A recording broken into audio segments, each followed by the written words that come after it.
Hello, जय हिंद, नमस्कार दोस्तों। तो स्वागत है आप सभी का एक बार फिर से आप सबके अपने इस YouTube channel SB education classes पर।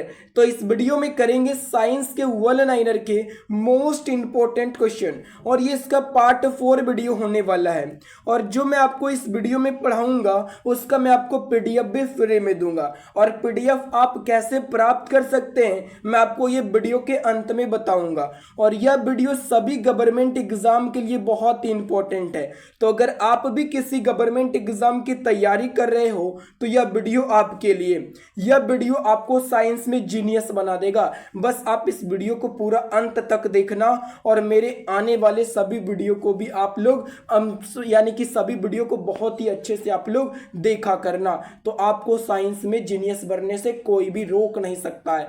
तो चलिए वीडियो स्टार्ट करते हैं। आप लोग ना वीडियो को अंत तक जरूर देखिएगा। तो देखिए यहाँ पे पहला क्वेश्चन है कि डायनामाइट का प्रमुख अवयव है। आप लोगों को बताना है कि डायनामाइट का प्रमुख अवयव कौन होता है। तो नाइट्रोग्लिसरीन ये डायनामाइट का अवयव है। अगला क्वेश्चन है पर्णहरित जिसे कहते हैं क्लोरोफिल में उपस्थित मुख्य धातु है। क्लोरोफिल के कारण ही ना क्या होता है, पत्तियों का रंग हरा होता है। तो क्लोरोफिल में उपस्थित धातु कौन सा धातु होता है, मैग्नीशियम धातु Mg होता है। क्लोरोफिल में कौन सा धातु पाया जाता है, मैग्नीशियम पाया जाता है। आप लोगों को याद रखना है। अगला क्वेश्चन है कोबाल्ट 16 उत्सर्जित करता है। कोबाल्ट 60 जो है ये क्या उत्सर्जित करता है, तो गामा किरणें उत्सर्जित करता है कोबाल्ट 16। अगला क्वेश्चन है पृथ्वी का पलायन वेग है। पृथ्वी का पलायन वेग 11.2 किलोमीटर प्रति सेकेंड होता है। याद रखिएगा, पृथ्वी का पलायन वेग कितना होता है, 11.2 किलोमीटर प्रति सेकेंड होता है। आप सब ना मेरे बात को सिर्फ ध्यान से सुनते जाना, बस आप लोगों को वीडियो देखते देखते ही याद हो जाएगा। अगला क्वेश्चन देखिए, अल्कोहल का प्रयोग किस तापमापी में किया जाता है। अल्कोहल का प्रयोग किस तापमापी में किया जाता है ये बताइए। तो -40 डिग्री सेल्सियस के नीचे के ताप मापने वाले में अल्कोहल का प्रयोग जो है -40 डिग्री सेल्सियस के नीचे के ताप को मापने के लिए अल्कोहल का जो प्रयोग किया जाता है आप लोगों को ध्यान में रखना है। अगला क्वेश्चन है किसी पदार्थ को गर्म करने पर क्या प्रभाव पड़ता है। कोई पदार्थ है, तो जब हम किसी पदार्थ को गर्म करेंगे तो क्या प्रभाव पड़ता है, तो आयतन बढ़ता है। गर्म करेंगे ना कोई पदार्थ को तो उसका आयतन बढ़ता है, लेकिन द्रव्यमान नियत रहता है। द्रव्यमान गर्म करने से पहले जितना था गर्म करने के बाद उतना ही रहता है किसी पदार्थ को गर्म करने पर। अगला क्वेश्चन है ध्वनि की चाल किस पर निर्भर करती है, तो माध्यम की प्रत्यास्थ तथा घनत्व पर निर्भर करता है। ध्वनि जो होता है साउंड, उसकी स्पीड जो है माध्यम की प्रत्यास्थता तथा घनत्व पर निर्भर करती है। आप लोगों को याद रखना है। अगला क्वेश्चन है सबसे अधिक ध्वनि की चाल माध्यम की किस अवस्था में होती है। देखिए, सबसे अधिक ना ध्वनि की चाल ठोस अवस्था में होती है, उसके बाद द्रव में होता है, उसके बाद गैस में होता है। सबसे अधिक ठोस अवस्था में और सबसे कम गैस अवस्था में ध्वनि की चाल होती है। आप लोगों को बहुत अच्छे से याद रखना है। अगला क्वेश्चन है सामान्य आंख के लिए दूर बिंदु कितना होता है। मतलब अगर कोई व्यक्ति स्वस्थ है ना तो वो दूर से दूर कितना दूरी तक किसी वस्तु को देख सकता है, तो अनंत दूरी तक। तो सामान्य आंख के लिए किसी व्यक्ति का दूर बिंदु जो है ना अनंत होता है। अगर निकट का पूछें तो निकट का 25 सेंटीमीटर होता है। 25 सेंटीमीटर के निकट कोई वस्तु रहेगा तभी जो है वो साफ साफ दिखेगा, उससे नजदीक रहेगा तो वस्तु को फिर नहीं देख सकते हैं। अगला क्वेश्चन देखिए क्या है, प्रकाश का सबसे अच्छा परावर्तक किसे माना जाता है। सबसे अच्छा परावर्तक, परावर्तक माने क्या होता है कि किसी वस्तु से जब प्रकाश टकराएगा ना तो वो जो वापस लौट जाएगा, तो वही जो है प्रकाश का सबसे अच्छा परावर्तक किसे माना जाता है, समतल दर्पण को माना जाता है। किसको माना जाता है, समतल दर्पण को। और ये भी पूछा जाता है कि समतल दर्पण में जो प्रतिबिंब बनता है कैसा बनता है, काल्पनिक बनता है कि वास्तविक। काल्पनिक बनता है। छोटा बनता है कि बड़ा, तो ना छोटा बनता है ना बड़ा बनता है, वस्तु के बराबर बनता है। ये सभी बातें आप लोगों को ध्यान में रखनी है। अगला क्वेश्चन है, इंद्रधनुष का निर्माण किन किन क्रियाओं के द्वारा होता है। इंद्रधनुष आप लोगों को पता होगा बनता है, इंद्रधनुष में ना 7 रंग होते हैं। कितने रंग होते हैं? 7 रंग होते हैं। और ये वर्षा के बाद बनता है और ये सूर्य के विपरीत दिशा में इंद्रधनुष बनता है। तो ये किन किन क्रियाओं के द्वारा इंद्रधनुष का निर्माण होता है ये बताना है। तो प्रकाश का पूर्ण आंतरिक परावर्तन, अपवर्तन और वर्ण विक्षेपण की प्रक्रिया से इंद्रधनुष बनता है। यहाँ पे वही तो पूछा था कि इंद्रधनुष किन किन क्रिया से बनता है। तो प्रकाश के पूर्ण आंतरिक परावर्तन, अपवर्तन तथा वर्ण विक्षेपण की क्रिया से इंद्रधनुष बनता है। अगला क्वेश्चन है, प्रकाश का परिकिरणन किस पर निर्भर करता है। तो उसके तरंगदैर्घ्य पर निर्भर करता है। प्रकाश का परिकिरणन जो है ना उसके तरंगदैर्घ्य पर निर्भर करता है। जिसका परिकिरणन ज्यादा होता है, जिसका तरंगदैर्घ्य ज्यादा होता है ना उसका परिकिरणन कम होता है, और जिसका तरंगदैर्घ्य कम होता है उसका परिकिरणन ज्यादा होता है। ये आपको याद रखना है। प्रकाश का परिकिरणन उसके तरंगदैर्घ्य पर निर्भर करता है। अगर आप लोगों को ना वीडियो अच्छा लग रहा हो, समझ में आ रहा हो, तो चैनल को जरूर सब्सक्राइब कर दीजिएगा। अगला क्वेश्चन देखिए क्या है, सबसे कम तरंगदैर्घ्य किसका होता है। तो सबसे कम तरंगदैर्घ्य गामा किरण का होता है जी। सबसे कम तरंगदैर्घ्य किसका होता है? तो गामा किरण का होता है। अगला क्वेश्चन देखिए, निकट दृष्टि दोष का निवारण होता है। तो निकट दृष्टि दोष का निवारण ना नेत्र लेंस का मोटा तथा फोकस दूरी कम हो जाना, यानी कि यहाँ पे पूछा था निकट दृष्टि दोष का कारण, यानी कि निकट दृष्टि दोष जो होता है वो क्यों होता है, किस कारण से होता है। तो नेत्र लेंस मोटा हो जाता है और फोकस दूरी कम हो जाता है, इसलिए निकट दृष्टि दोष होता है। और जिस व्यक्ति को निकट दृष्टि दोष होता है उस व्यक्ति को दूर की वस्तु साफ साफ नहीं दिखती है, लेकिन निकट की वस्तु साफ साफ दिखती है। अगर ये पूछा जाए निकट दृष्टि दोष के निवारण में किस लेंस का उपयोग किया जाता है, तो अवतल लेंस का प्रयोग किया जाता है निकट दृष्टि दोष को दूर करने के लिए।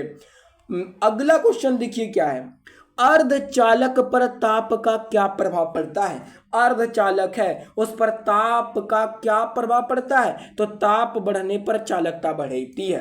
अगर ताप बढ़ेगा ना तो चालकता भी बढ़ती है, और ताप घटने से चालकता क्या होती है? घटती है।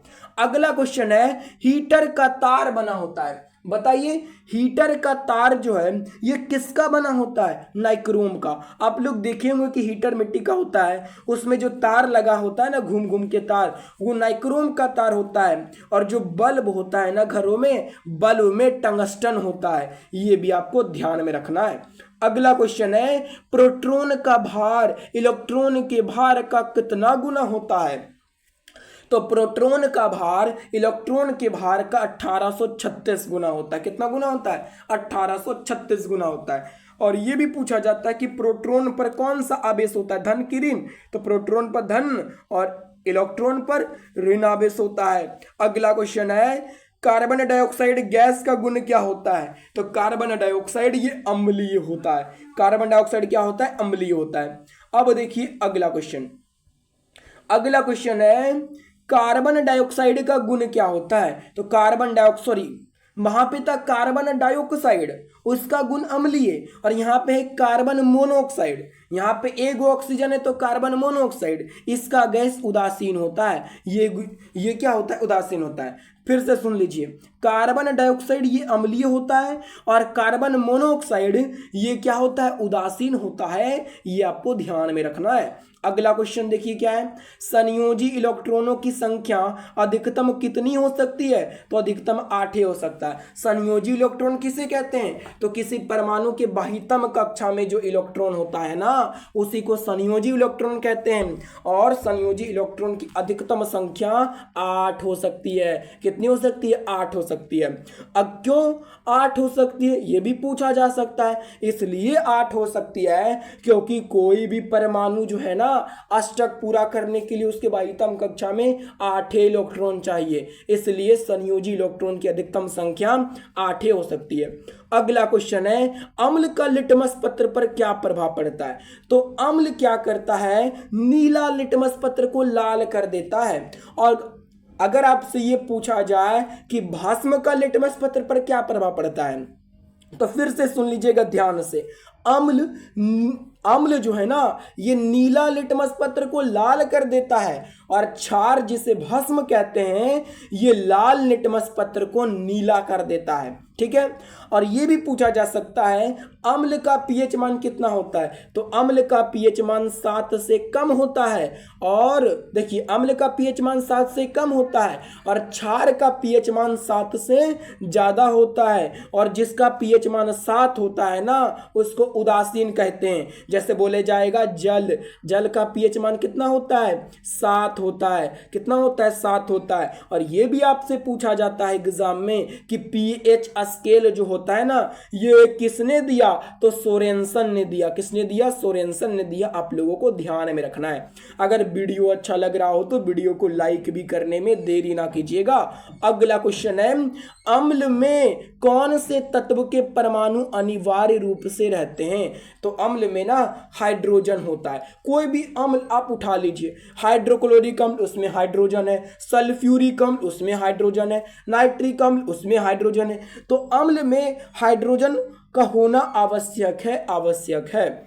अगला क्वेश्चन है, भस्म का लिटमस पत्र पर क्या प्रभाव पड़ता है, तो देखिए, अभी मैंने बताया कि भस्म यानी कि क्षार, ये लाल लिटमस पत्र को नीला कर देता है, और अम्ल नीला लिटमस पत्र को लाल कर देता है। अगला क्वेश्चन देखिएगा, दिया सलाई बनाने में किसका प्रयोग किया जाता है, लाल फास्फोरस का। दिया सलाई बनाने में लाल फास्फोरस का प्रयोग किया जाता है। आप लोगों को ध्यान में रखना है। अगला क्वेश्चन है, कीटाणुनाशक के रूप में किसका प्रयोग किया जाता है, विरंजक चूर्ण का प्रयोग किया जाता है। कीटाणुनाशक माने कीड़ा मकोड़ा को मारने के लिए विरंजक चूर्ण का प्रयोग किया जाता है। विरंजक चूर्ण को इंग्लिश में ब्लीचिंग पाउडर कहते हैं, और इसका सूत्र अगर पूछा जाए तो CaOCl2 होता है। विरंजक चूर्ण का सूत्र होता है। अगला क्वेश्चन है, साबुन बनाने की प्रक्रिया को क्या कहते हैं, तो साबुन बनाने की प्रक्रिया को साबुनीकरण या फिर सेफोनिफिकेशन कहते हैं। साबुन बनाने की प्रक्रिया को साबुनीकरण या फिर सेफोनिफिकेशन कहते हैं, याद रखना है। अगला क्वेश्चन है, रक्त का कितना प्रतिशत भाग प्लाज्मा होता है, तो 55% भाग। रक्त में ना 55% प्लाज्मा होता है। अगला क्वेश्चन है, श्वसन क्रिया के फलस्वरूप किसका निर्माण होता है, ऊर्जा का। सांस लेते हैं ना, श्वसन क्रिया में ऊर्जा का निर्माण होता है, ऊर्जा बनता है ना सांस लेने में। अगला क्वेश्चन है, श्वसन में शर्करा का क्या होता है, ऑक्सीकरण। श्वसन की क्रिया में शर्करा का ऑक्सीकरण होता है। क्या होता है, ऑक्सीकरण। अगला क्वेश्चन है, अम्ल में भोजन का पाचन किस माध्यम में होता है, सॉरी अम्ल नहीं, अमाशय। अमाशय में भोजन का पाचन किस माध्यम में होता है, तो अम्लीय माध्यम में होता है, याद रखिएगा। अमाशय में भोजन का पाचन अम्लीय माध्यम में होता है। अगला क्वेश्चन है, प्रत्येक वृक्क का भार कितना होता है। वृक्क यानी कि किडनी। अगर पूछा जाए कि ये वृक्क किससे संबंधित है, तो वृक्क उत्सर्जन तंत्र से संबंधित है। तो प्रत्येक वृक्क का भार 150 ग्राम होता है। 150 ग्राम होता है प्रत्येक वृक्क का भार। अगला क्वेश्चन है, 24 घंटे में मनुष्य लगभग कितना मूत्र उत्सर्जन करता है, तो एक मनुष्य 24 घंटे में लगभग 1.5 लीटर मूत्र उत्सर्जित करता है। कितना, 1.5 लीटर मूत्र करता है। अगला क्वेश्चन है, हार्मोन का क्या कार्य है। हार्मोन होता है ना, उसका क्या काम है, तो सभी प्रकार के रासायनिक क्रियाओं को नियंत्रण करना। हार्मोन ये सभी प्रकार के रासायनिक क्रियाओं को नियंत्रित करने का काम करता है। अगला क्वेश्चन है, राइबोसोम किसकी सतह पर होती है। राइबोसोम एंडोप्लाज्मिक रेटिकुलम की जगह पे होती है, जिसे अंतःपद्रव्य जालिका कहते हैं। तो राइबोसोम किसकी सतह पर होती है, एंडोप्लाज्मिक रेटिकुलम की जगह पर होती है। अगला सवाल है, प्रतिवर्ती क्रिया का संचालन केंद्र है मेरुदंड। मेरुदंड प्रतिवर्ती क्रिया को संचालन कौन करता है, मेरुदंड करता है। अगला क्वेश्चन है, तंत्रिका तंत्र की रचनात्मक एवं क्रियात्मक इकाई क्या है, न्यूरॉन है। तंत्रिका तंत्र की रचनात्मक एवं क्रियात्मक इकाई को न्यूरॉन कहते हैं। और न्यूरॉन जो है ना ये शरीर की सबसे लंबी कोशिका होती है, तंत्रिका कोशिका, जिसे न्यूरॉन सेल कहते हैं। और अगर ये पूछा जाए कि वृक्क की संरचनात्मक एवं क्रियात्मक, वृक्क माने किडनी, उसकी संरचनात्मक एवं क्रियात्मक इकाई को क्या कहते हैं, तो नेफ्रॉन कहते हैं। आप लोगों को ध्यान में रखना है। अब देख लीजिए अगला वीडियो को ना भाई साहब लाइक भी कर दीजिएगा, देखते हो तो लाइक भी कर दीजिएगा, समझ में आ रहा है तो आप लोगों को। अगला क्वेश्चन देखिए क्या है, मनुष्यों में मेरुदंड से कितनी जोड़ी तंत्रिका निकलती है, तो मनुष्यों में मेरुदंड से 31 जोड़ी तंत्रिका निकलती है। कितनी? 31 जोड़ी। अगला क्वेश्चन है, भारत में खोजा गया प्रथम कंप्यूटर वायरस कौन सा है, तो सी ब्रेन। भारत में खोजा गया प्रथम कंप्यूटर वायरस सी ब्रेन है। कौन सा है? सी ब्रेन है। अगला सवाल है, सुहागा का रासायनिक नाम क्या है, तो सुहागा का रासायनिक नाम बोरेक्स होता है। सुहागा का रासायनिक नाम क्या होता है जी, तो बोरेक्स होता है सुहागा का रासायनिक नाम। अगला क्वेश्चन है, पेनिसिलिन का मुख्य स्रोत क्या है, कवक। पेनिसिलिन का मुख्य स्रोत है कवक है। अगला क्वेश्चन है, कोकीन का मुख्य स्रोत क्या है, तो इरिथ्रोजाइलोन कोका। कोकीन का मुख्य स्रोत इरिथ्रोजाइलोन कोका होता है, जिसे अकबन कहते हैं कोकीन का। अगला क्वेश्चन है, पीत रस को स्रावित करता है लीवर, जिसे कहते हैं यकृत। पीत रस कहां से स्रावित होता है? यकृत से स्रावित होता है। और यह भी आपसे पूछा जा सकता है कि मानव शरीर की सबसे बड़ी ग्रंथि कौन है, तो लीवर है, जिसे कहते हैं यकृत। अगला क्वेश्चन है, फलों का अध्ययन कहलाता है पोमोलॉजी। फलों का अध्ययन क्या कहलाता है? पोमोलॉजी कहलाता है। अगला क्वेश्चन है, मस्तिष्क का सबसे बड़ा भाग कौन सा है? सेरिबरम। मस्तिष्क का सबसे बड़ा भाग सेरिबरम होता है। अगर आपसे ये पूछा जाए कि जो है मस्तिष्क में बुद्धि एवं चतुराई का केंद्र किस पार्ट को कहते हैं? सेरिबेलम को कहते हैं। उसी से बुद्धि आता है, उसी से दिमाग चलता है आप लोगों का। आप लोग पढ़ते हो तो याद होता है, बुद्धि एवं चतुराई का केंद्र कहते हैं। अगला क्वेश्चन है, रक्त समूह की खोज किसने की? तो कार्ल लैंडस्टीनर ने किया था 1901 ईस्वी में। ब्लड ग्रुप की खोज कार्ल लैंडस्टीनर ने 1901 ईस्वी में किया था, रक्त समूह की खोज, जिसे इंग्लिश में कहते हैं ब्लड ग्रुप।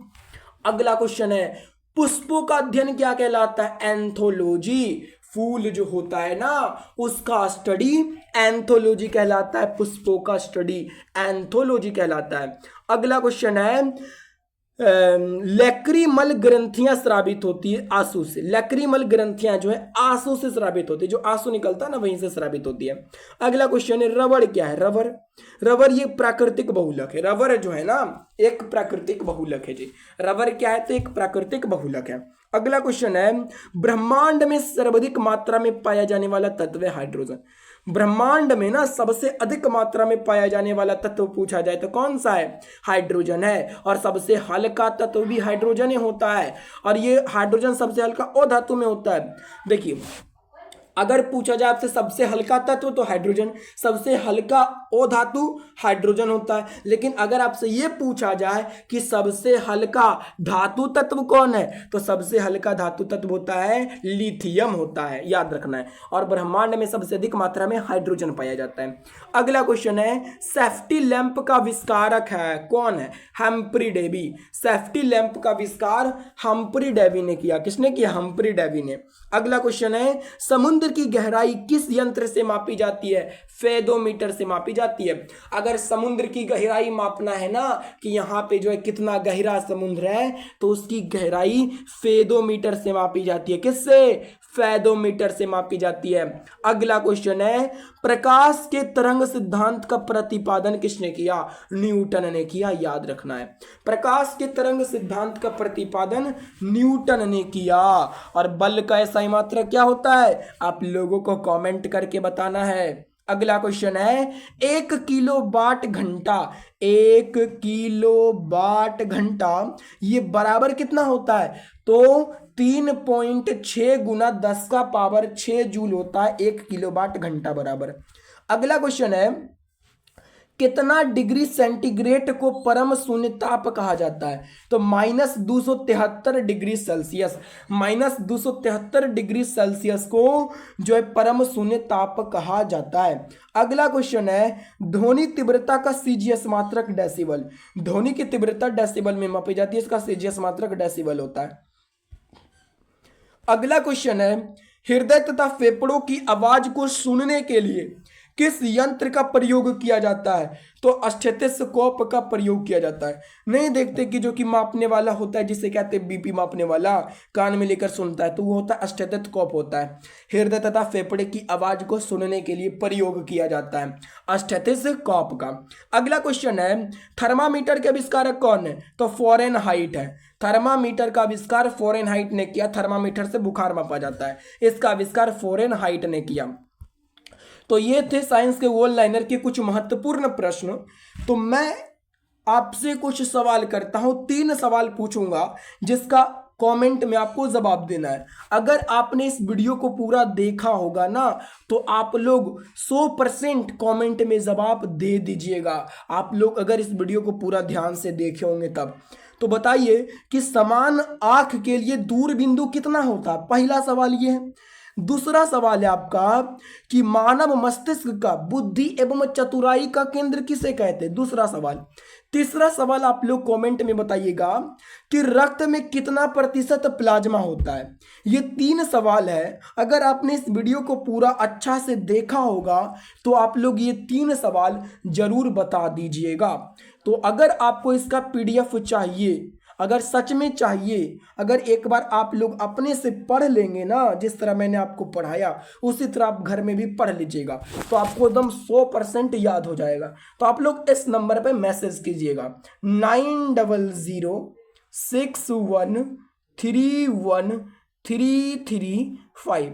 इस नंबर पे मैसेज कीजिएगा कि हमको ना PDF चाहिए, तो मैं आपको PDF दे दूंगा। मैं आपको एक ग्रुप में जोड़ दूंगा जहां से आप PDF आसानी से प्राप्त कर सकोगे। तो चलिए मिलते हैं अगले वीडियो में। आप सबको धन्यवाद।